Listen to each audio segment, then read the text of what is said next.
క్రైస్తవుల్లో ఉన్న డౌట్. చూడండి, నేను మనిషిని, మీరందరు నమ్ముతున్నారా?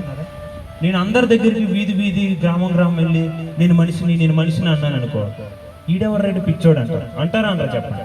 ఇప్పుడు మీరందరూ మనుషులు, మీరందరూ మీ ఇంటి పక్కన వాళ్ళ దగ్గరికి వెళ్ళి నేను మనిషిని అని చెప్తారు. అవసరం లేదు. మన మనసులో ఉన్న అందరికీ యేసు ప్రభుల వారి దేవుడు అని అందరికీ తెలుసు. వీధి వెళ్ళి గ్రామం వెళ్ళి నేను దేవుణ్ణి అని చెప్పుకోవడం అవసరం లేదు. అయితే మనం జాగ్రత్తగా గమనించవలసింది ఏంటంటే, యేసు ప్రభుల వారి దేవుడు, అయితే ఆయన ఈ లోకములోనికి మనుష్యునిగా వచ్చారు, సాధారణమైన మనుష్యునిగా వచ్చారు. ఆయన దేవునిగా ఈ లోకములోనికి, ఆయన అబ్రహాము కంటే ముందున్నవారు యేసు ప్రభుల వారు. ఆయన దేవునిగా పరలోకంలో ఉన్నారు, మనుష్యునిగా ఈ లోకంలోనికి వచ్చారు. ఎందుకంటే మనుష్యులందరి పాపములు క్షమింపబడటానికి ఆయన యొక్క రక్త బొట్లను చివరి వరకు, ఇంకెంత అంటే ఆఖరికి నీళ్లు కూడా వచ్చేసేంత రక్తం అంతా క్లియర్ అయిపోయింది. అలా దేవుడి త్యాగం చేశారు. ఇంకొంచెం ముందుకెళ్తే మనకు చాలా బాగా అర్థమవుతుంది. చూడండి, యోహాను సువార్త 1వ అధ్యాయం 1వ వచనం నుండి 3వ వచనం వరకు. ఆది యందు వాక్యం ఉండెను, in the beginning was the word and the word was with God and the word was God. ఇక్కడ రాయబడింది ఏంటంటే, ఆది యందు వాక్యం ఉండెను. ఇంకా దానికి ముందు ఏం లేదన్నమాట. ఇంకా ఈ మనం కొంచెం వెనక్కి వెళ్ళాం అనుకో, మన తండ్రులు ఉంటారు.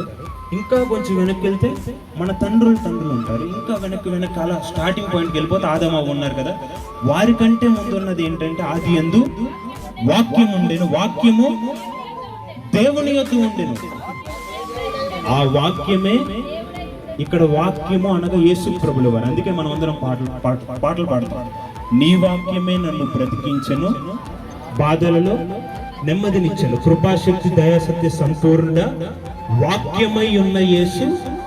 అది మనందరికి తెలిసిన పాట, చాలా పాత పాట. వాక్యమై ఉన్న యేసు వందనమయ్య అంటే, ఇక్కడ ఈ వాక్యం అనే ప్లేస్ లో మనం ఏమని పెట్టచ్చు, యేసు ప్రభుల వారి పేరు పెట్టచ్చు. నేను యేసు ప్రభుల వారి పేరు పెట్టి చదువుతాను, జాగ్రత్తగా వినండి.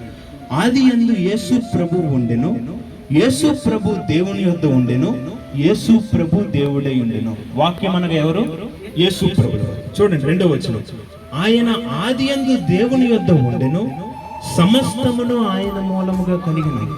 యేసు ప్రభుల వారు లేకుండా ఏది కూడా కలగలేదు. 3వ వచనం చూడండి, కలిగి ఉన్నదేది ఆయన లేకుండా, అసలు యేసు ప్రభుల వారు లేకుండా ఈ లోకంలో ఏది కూడా కలగలేదు. ఆయన అందరికైనా ముందున్నారు. చూడండి, అదే యోహాను సువార్త 1వ అధ్యాయం 18వ వచనంలో ఏమని రాయబడిందంటే, ఒకరు చదవండి.